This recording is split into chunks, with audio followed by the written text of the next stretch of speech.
His skin is white just like a ghost, thick Irish roots and his blonde hair. And he sounds like a Chicago superfan, a music nerd with a collection of CDs from here to there. Yes, Andy Dare is in Chicago, interviewing and barbecuing. It's the Andy Dare Show. It's the Andy Dare Show. Hey everybody, thank you so much for checking out the Andy Dare Show. This is my epic 70th episode, and I'm joined by a real cool guy, Dylan McDonald from the Tower Records Project. He's an archivist out there in Sacramento, California, trying to get together all of this memorabilia and ephemera back from the days of Tower Records. And as you know, I'm a record freak, so yeah, when Tower Records closed its shops in Chicago in late 2006, I was really hurt by it. And then 2007, the Virgin Megastore closed. 2008, a local shop called Coconuts closed. Then 2011, my long-term record store, Remember When Records of 28 years, finally closed its doors. So basically they're falling like dominoes, and I'm just glad we still have the Reckless Records chain in Chicago, and I'm glad I have my local secondhand mall store still selling the good vinyl, CDs, and whatnot. He's a really smart guy. He knows all about the history of the company, and it's a really interesting story, so do stay tuned. But before I get into the interview, I want to bring up my two awesome sponsors. As I said, my record store of 28 years closed last year, and it was taken over by a secondhand mall. And they took over the inventory, so they have a huge vinyl selection and a huge CD selection, which I'm into. They have DVDs, computer gear, but now they also carry musical instruments, vintage, analog, really cool stuff that's hard to find. You can't find this at a Guitar Center. It's been sold, it's used stuff, and it's really cool. It's stuff that has some personality, not some, brand new right off the factory line. This is stuff that's been used and loved for years, and why not check it out? It's Secondhand Mall in gorgeous Westmont, Illinois. If you're in the area, it's 309 West Ogden Avenue. Give them a call. They buy, sell, trade at 630-810-9980. And if you have any more questions, check them out on the web at secondhandmall.com, 2ndhandmall.com. And it's just a really good atmosphere. As we talk in the interview, do you remember those days when you used to go to shops and not just try to rush in and rush out like you do at a Best Buy? Secondhand Mall is one of those shops where you just want to hang out, you want to talk to the regulars, you want to get a recommendation about a band you never heard about. You're going to go home happy at Secondhand Mall. And by Uncle Bub's award-winning barbecue. Everybody who listens to this show knows I am a barbecue freak as well, and Uncle Bub's does the real deal barbecue. It's hard to find out here in the western suburbs of Chicago any good barbecue, and they put themselves on the map in 1997. They're family-owned and operated. It's a family-friendly restaurant. Take the whole family out on a Friday night and get some good, delicious hickory-smoked barbecue. They're located at 132 South Cass in Westmont, Illinois. What people don't know about them, though, is that they're also a full-service catering company, and they put on a ton of weddings in 2012. They'll do pig roast, luau's, corporate events, that you can carry out, you can dine in. It's a whole bunch of stuff.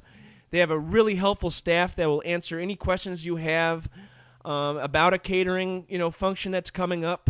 Give them a call at 630-493-9000. And if you have any more questions, check them out on the web at UncleBubs.com.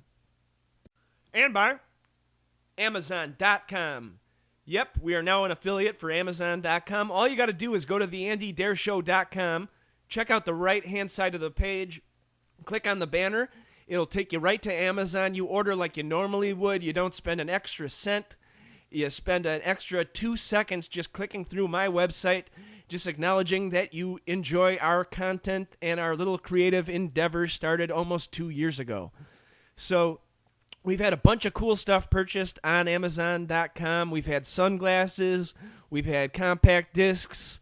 I sound old school calling them compact discs, but we've had MP3 albums. We've had an Amazon Kindle. We've had books. And it really means a lot to us that, the show is completely free. If you do like what you're hearing, you can tell a friend, and you can also click through Amazon.com, the banner at theandydareshow.com. All right, that about does it for our sponsors. Just want to thank all the sponsors for staying on board.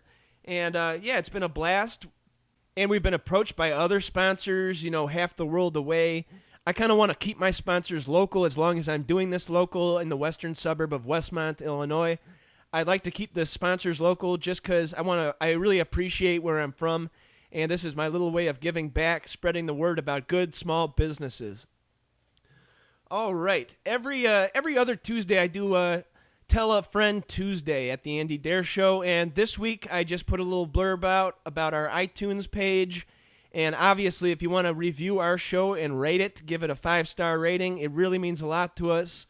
We've gotten a lot of great reviews. I think we're at 4.5-star average now. And, I said if you share it, you'll be mentioned on the next show. And Lisa Davis of Hinsdale, Illinois, shared it on her Facebook page. So I'm giving her a shout-out. She actually has a huge birthday coming up on Monday.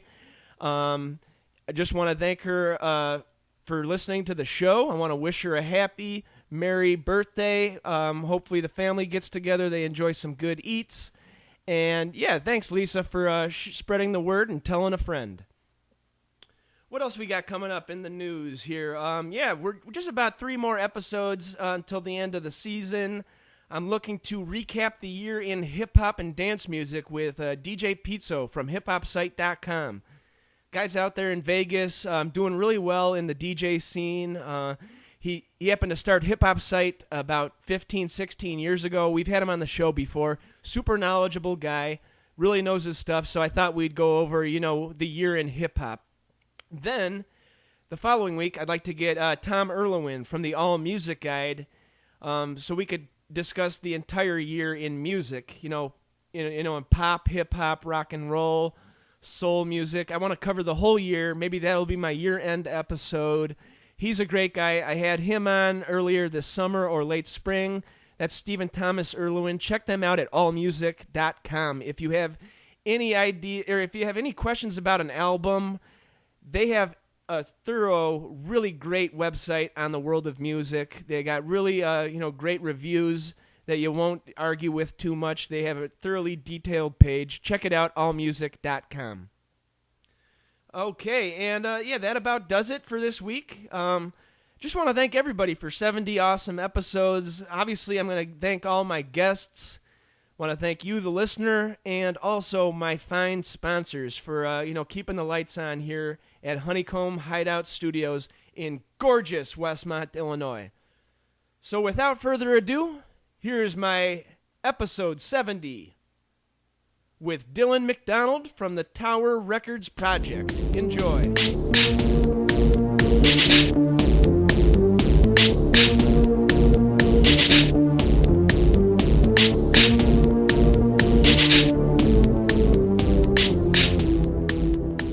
Sacramento History. This is Dylan.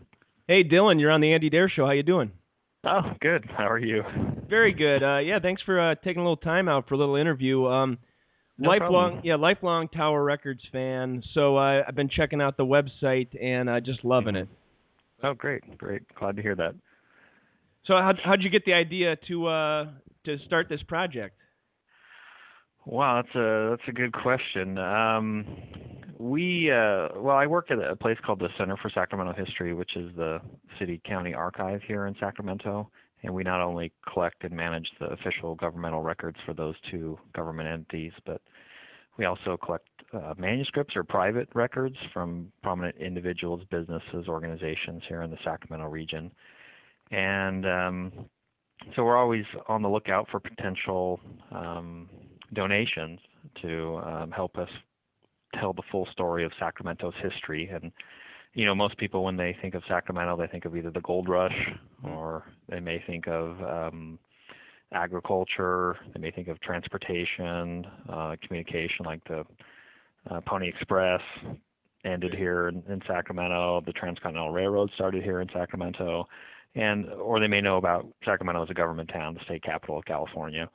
But one of the stories that we want to preserve and tell is about business, including an organization like Tower Records, which started here in Sacramento and went worldwide. And so Tower has a soft spot in all Sacramentans' hearts. And unfortunately, when it closed in 2006, there was an effort by a lot of people to say, hey, we need to preserve that history and what was Tower, what made it unique, what made it special. And so some of the staff members here at the center, in particular an archivist named Carson Hendricks, who was a lifelong Sacramentan, and myself, we attempted to get in touch with Mr. Solomon and his staff at the various Tower Records locations here in the Sacramento area to begin to try and preserve some of that information before it slipped away. Because as you know, Tower basically had to close in 2006 after filing bankruptcy for the second time in like 5 years. And everything was sold off to liquidators who came in and attempted to collect as much money as they could by selling basically everything, and not just the inventory, the fixtures in the stores, anything of any kind of value they Sure. couldn't sell. So it was difficult for us when we first went into those stores because at that point they were run by the liquidators, and they were putting a price tag on everything. So as you go into Tower Records, they're very unique. Each individual store was different from each of the others. And so the culture in each of those stores was captured by a lot of the displays and the things that were up, especially in the back, where the staff worked. There's lots of photographs of many of the in-store appearances by bands and just the general, some would say shenanigans and things that went on with the culture of Tower, right? Sure. So we were interested in that as well. Unfortunately, the liquidators were wanting to monetize that and sell that as well. So they said, well, unless you're going to purchase it, you can't get this stuff. Well, thankfully, many of the Tower employees as well felt a real keen connection to preserving that history, and so they actually saved many items, and eventually they made their way to us at the Center for Sacramento History. But we continued to try and get in touch with Russ Solomon, the founder of Tower. As you can imagine, during that time it was very busy for him, and I'm sure probably a big emotional thing to have an organization that you had built, that goes back to the official founding in 1960, but predates that back to the 1940s when he began selling records. It took us a while to reach him, and really what kicked off our relationship with Mr. Solomon was the original standalone Tower Records was at a location in suburban Sacramento, Watt and El Camino Avenues, and that store had also the original iconic Tower Records sign, the one that's in the yellow and red and then has the spinning record in between. Yeah. And, yeah, so that sign was basically coming off the building. The owners of the building were trying to, lease out that space once Tower had vacated that spot. And additionally, next to that Tower Records was a Tower Books location, and so it also had its own sign. And there was a separate landlord for that building as well. And so, again, my colleague Carson Hendricks worked with the two owners to get those signs removed and transferred to the Center for Sacramento History, because we also collect three-dimensional objects, museum artifacts, and those are on display with our partner organization, the Sacramento History Museum in Old Sacramento. So we wanted to preserve these signs. These are the first signs for Tower Records. And so when those came off the building, we received a lot of media coverage from all over the place. Cool. And Mr. Solomon himself showed up, and that's where we were able to talk with him face to face to say, hey, there's obviously more items I'm sure that he has. There's got to be people that he can help put us in contact with so that we can begin to build the Tower Records archive, basically. So he was totally on board with that. At first, I think he was a little taken aback. He's like, really? I know people love Tower, but is there really going to be an interest in preserving the photographs, the memorabilia, the business records and correspondence, things like that? And we were, and the answer is yes. Right? Yes, exactly. Absolutely, it's yes.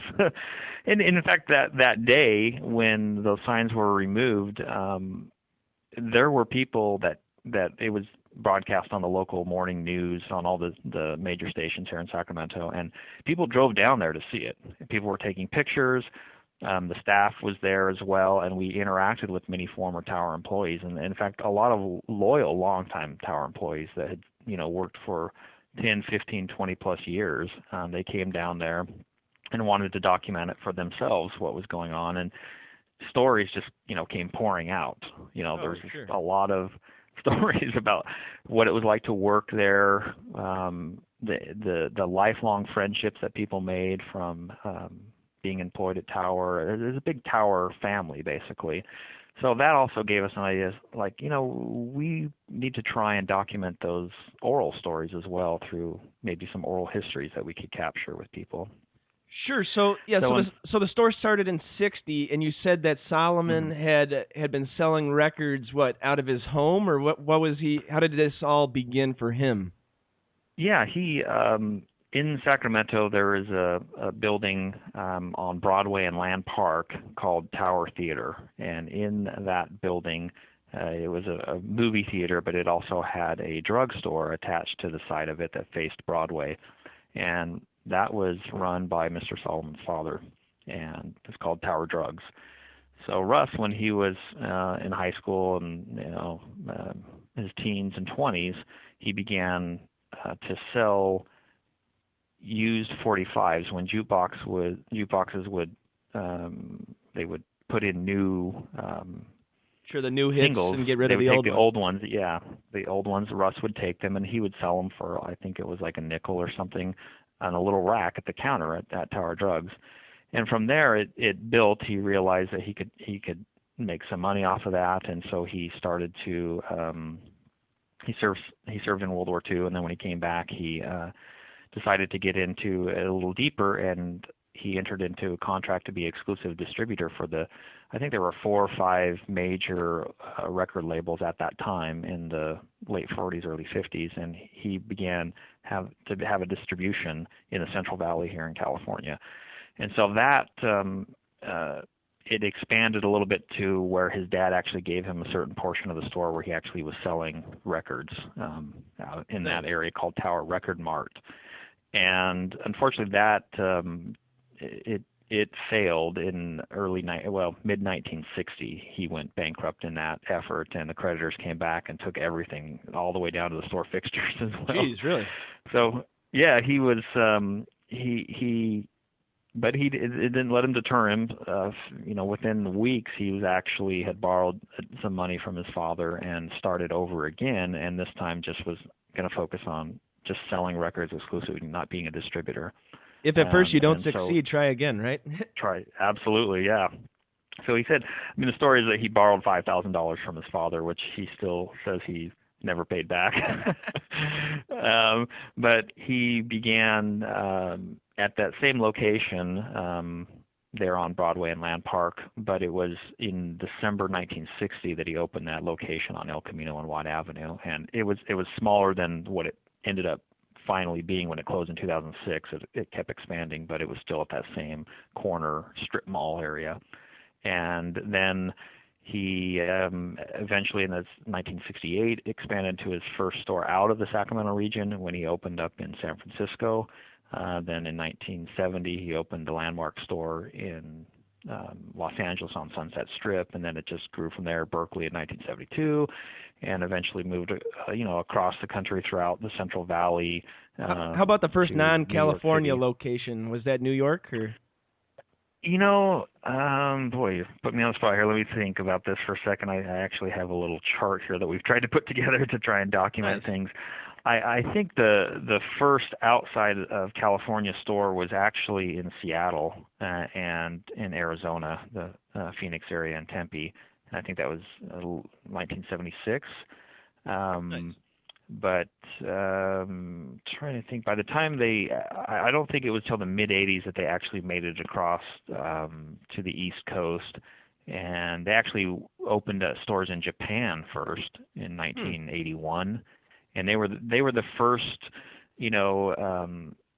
non-Japanese store to open in Japan, like, foreign ownership based in Japan to sell records. But it was in 1983 that they opened their first store in New York, and then there was a huge explosion of building in the late 90s. So that when they spread, basically all across the country, in Nashville and in I'm trying to think about Chicago was DC. an '80s thing, correct? Or Yeah. We I had one can't be on, for sure on that. yeah, we had a big one on North Clark that was a couple Mhm. stories, and then we had a smaller one on Wabash, right in the Loop. Oh, okay. Yeah, and you're right. Each store definitely had its own personality, its own flavor. Mhm. Yeah, I think Russ, he's given a lot of interviews where he's talked about his philosophy was, we don't want just people just to come in, buy the stuff and leave. We want them to come in and have a great experience here, to be able to interact with other music lovers and to be introduced to other artists, say, they may not have known about, to be able to actually listen to the records before they buy them, to converse with a knowledgeable staff, to be able to one of the things they pioneered it was music listening stations to allow people to actually listen to it before. Sure. They also pioneered concepts like having artists come into the store and do signings and even play music. One of the great things that we were able to save were photographs when Metallica came and performed at that original Watt Avenue store out in the parking lot, and Really? basically shut down the area. And there's thousands of people, and they performed, from the back of a semi tractor trailer truck. So they did things like that. They also would open early. Say an album was going to be released on a certain day. Well, they would open up at midnight so that fans could come in and buy that album as well. And really, especially stores in San Francisco and in Los Angeles, those became iconic things to the music industry themselves. And you would have people in the music industry, that's where they preferred to shop, at those locations. In fact, famously, Elton John has said many times that he loved Tower Records, and if he wasn't in the music business, if he wasn't singing, I guess I should say, he would actually prefer to have worked as a clerk at a Tower Records. Nice. He would come in and just buy thousands of albums at a time. They would Heard open stories up about early for him. Brian Wilson from the Beach Boys was a big shopper at Tower too. Yeah, so that's, all these things, like how do we go ahead and preserve and this story and how unique Tower was, how special it was for the music industry, and I guess it's kind of a discussion of the change in the music industry as well that has taken place as far as, there's now multiple places you can purchase music, whether it's online to download it or whether you can go to discount places like Walmart and Target and purchase it. It's a radically different model than existed a number of years ago, where people actually, you actually go to the store and physically touch the items and maybe use a record player or a CD player to listen to it. But now it's a little bit more impersonal. You can just sit behind a computer at your house and download those things. So even 10 years ago, it's been what a change in 10 years. Mm-hmm. I mean, Absolutely. 10 years ago, I still had my record store, Remember When Records. I was going to that my whole life. Just closed up after 28 years. The owner just wanted to retire. And it was one of those things where you'd go just to hang out, and then you'd end up buying something. It's not that you just went in and left. You just wanted to, shoot the breeze with the regular customers. He had regulars that would come on certain nights and just hang out and talk about this new record, look over what's the new arrivals and stuff like that. Criticize each other's musical tastes. It was a fun time. Absolutely. Yeah, I mean that's what the Tower epitomized. I mean, that's what it created. And because they kept such a deep music catalog at the store themselves, I mean, you could go in and request a title, and they likely had it there for you. Of course, that was difficult to maintain over time because it became so expensive. But so what we've done here at the center, Russ Solomon in 2009, he gave us about 200 boxes, banker-style boxes of material to document his personal collection of items to us, and that included things like his desk and chair that he had at his office in West Sacramento where they're headquartered, a great collection of ties. Russ was notoriously known as if you came to the headquarters with your tie on, he would confiscate it. A lot of people say, oh, he would cut it off. Well, no, he didn't cut it off. He would just take it from you. And so we have multiple of these display cases that have ties, and a lot of them, they have stapled the person's business card on it. And there's a lot of different people on there that came and visited with Russ. And that's funny. So he just didn't want the formality of it all. He just wanted you to come as you are. Yeah, exactly. He never liked wearing ties or bow ties or anything like that. And so he said, this is a music business. This isn't banking or anything like that. It should be fun. It should be relaxed. So we have, things like that, a lot of, like I said earlier, photographs, and then the correspondence of the business, how it operated. And it's been fun for myself as an archivist to be able to go through that material and try to begin to organize it. Unfortunately, our staff here is very small, and we are City of Sacramento employees, and there's been a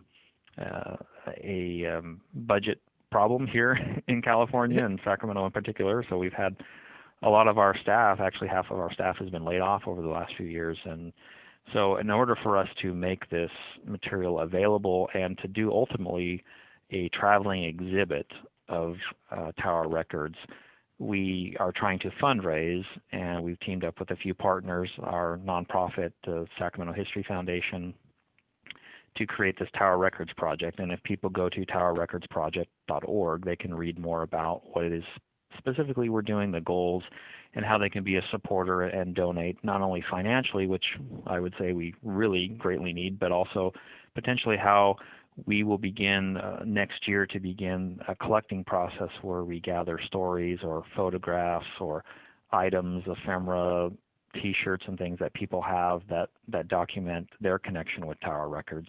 Because that was another thing that Tower was great about, just producing tons of promotional items and things.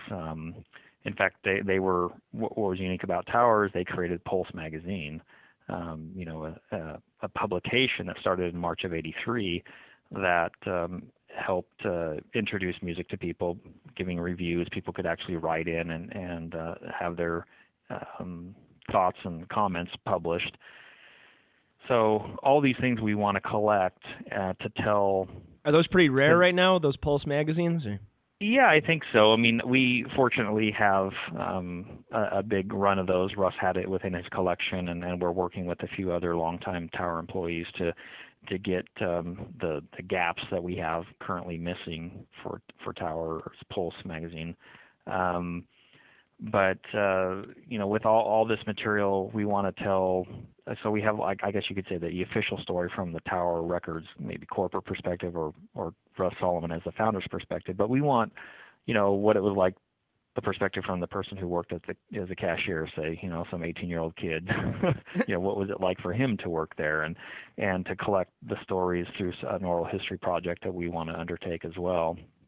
And so, if people go to the website, there's information on how they can get in touch with us via either email, phone, or we do also have a Twitter account for Tower Records Project, as well as a Facebook page that we keep people updated on.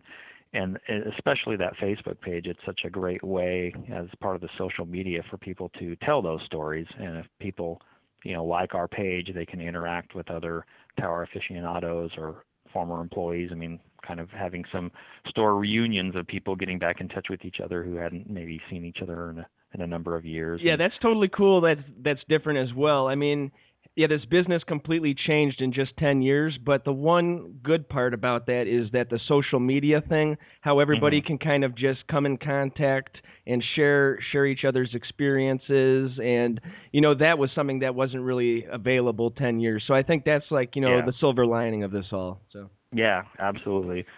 And so how about Colin Hanks? Tom Hanks. Yeah, sure. He's working on a movie, or what is he doing for Tower Records? Yeah. Let's see. It was last year. We were contacted by Colin Hanks and his partners they're wanting to do a documentary about Tower Records as well. So they had been in contact with Russ Solomon, and he had referred them on to us to be able to get some of they had come to Sacramento multiple times and recorded interviews with Mr. Solomon and several other Sacramento employees of Tower. we had, the archival collection that they wanted to use to supplement the story, to have great images and graphics, because Tower produced a lot of great posters and things through the years. So last October, Colin Hanks and Sean Stewart, his partner in this project, came up to Sacramento, because both Colin and Sean are Sacramentan boys themselves. They were born and raised here, but now work down in LA in the film business. They came up and spent a week with myself and a couple other staff members to go through some of the material. They shot a lot of the items, including like T-shirts and posters. They scanned a lot of the photographs and documents that record Tower's history. And their hope is to produce a documentary, and I'm not sure when the release date is on that. And they actually have their own Facebook page and Twitter account. And they were fundraising through Kickstarter, and they successfely raised $100,000 within like 90 days. Yeah, so some of that is Tom great. No. No, actually none of it. In fact, Colin has been asked about that several times, and it's like, this is a project independent of that. Nice. Yeah, and so they're hoping to, I know they've been working hard on that, and I'm just not sure exactly when they're going to release it. What they do plan to do, though, is all of the footage that they shot, all the interviews and stuff, will find its way back here to the center as part of the Tower Records collection as well.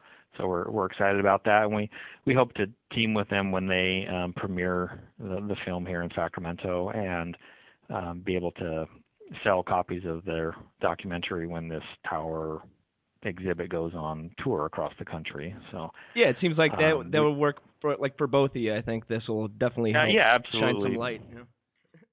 Hey man, I know you like grilling. I know you like getting those dark grill marks on your burgers, fish, chicken. And I know you don't want to just dry your meat out like you're cooking with a hairdryer. Why not get the Man Grate and click through the AndyDareShow.com's banner so we can keep the lights on here at Honeycomb Hideout Studios in gorgeous Westmont, Illinois. The Man Grate. Yeah.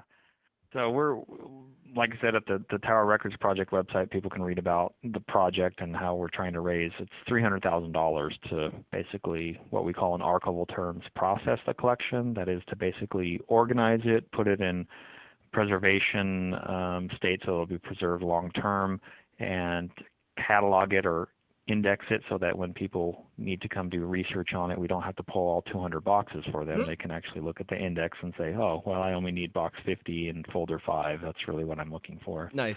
So that requires us to be able to hire a couple archivists to work through the bulk of that material, as well as the challenges of preserving all the different media that are in there, because there's audio tapes, there's 1-inch tapes, 1/4-inch tapes, beta tapes, VHS tapes, and so we need to migrate or transfer that information to a more stable format, user-friendly format. This sounds like a dream job for me, actually.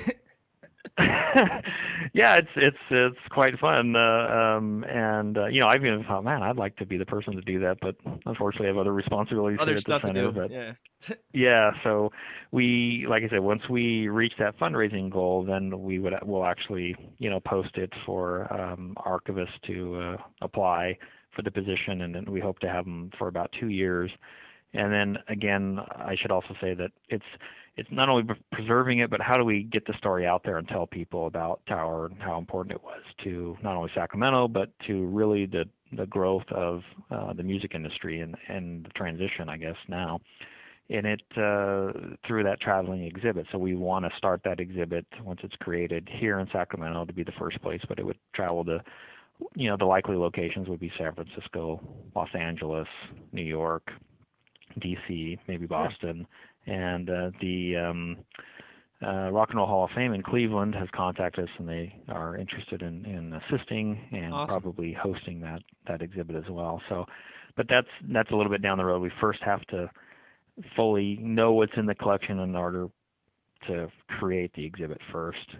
So we're kind of step 1 of 3. That's where we're at right now. Gotcha. Well, I don't think it's totally out of the picture for some, like a rock star like Brian Wilson $300,000 Mm-hmm. just to preserve all this awesomeness, I don't think that's too much to ask. I could totally see somebody of that caliber, just writing a check for just to preserve this. I don't think that's totally out of touch there. But also, I mean, Yeah. if you can give $25, $50, I'm sure that means a lot too, right? Yeah. Absolutely, it does. And if they go to the website and go to the donation, there's incentives that we have for people to donate, and we've been grateful for the support we received. We've had a lot of support even coming in from Japan, and because Tower is actually still going over there. It's a different entity. It was sold off in the 90s. Really? The Sacramento Tower. It's called yes, Tower Records, though? It's still called Tower Records. So it's easier for us. We're now trying to use Russ's connections to target people who, may have deeper pockets to be able to contribute. But certainly, we would love to have any kind of donation from anyone at any level. We're open to that and appreciative of that. And especially, I know now it's a difficult time economically, but if we don't work hard to try and preserve these stories, they basically go away. And we know there's a lot of passionate people out there, not just about music and the music industry, but particularly about Tower, and we'd love to get their support. Awesome. Yeah, well, I think that's a great place to end on. Just want to thank you for taking the time out. And no problem. So towerrecordsproject.org, right? Correct. Yep. And donate. They'll take anything you can spend. We really appreciate it. How about on Twitter? What's the Twitter handle? Oh boy, that's a good question. Just search Tower Records Project. I think I think it's Tower Records PRJ. Okay. So at Tower Records PRJ. And same with Facebook. Just search Tower Records Project. If you're an old employee, share your story. If you're a donor, share your story. Good times. I love all the I guess the word is ephemera, where it's all those printed calendars, old magazines. I'm just a huge fan of all that stuff. I will be donating. Excellent. I really appreciate you taking the time out. And any last words? No, we hope to hear from you, and whether it's financially or also willing to donate your stories about what made Tower special in your life. We'd love to hear that. Awesome. So on behalf of Dylan, I'd like to thank you so much for checking out the Andy Dare Show. Be sure to follow Andy on Twitter. That's at Andy Dare, ANDYDERER. And like our show on Facebook. That's facebook.com/The Andy Dare Show. Videos at youtube.com/Andrew Martin Dare. And it all leads back to theandydare.show.com. Support our show by supporting our sponsors. Uncle Bub's award-winning barbecue, Secondhand Mall, The Mandrate, and Amazon.com. Thank you so much for listening.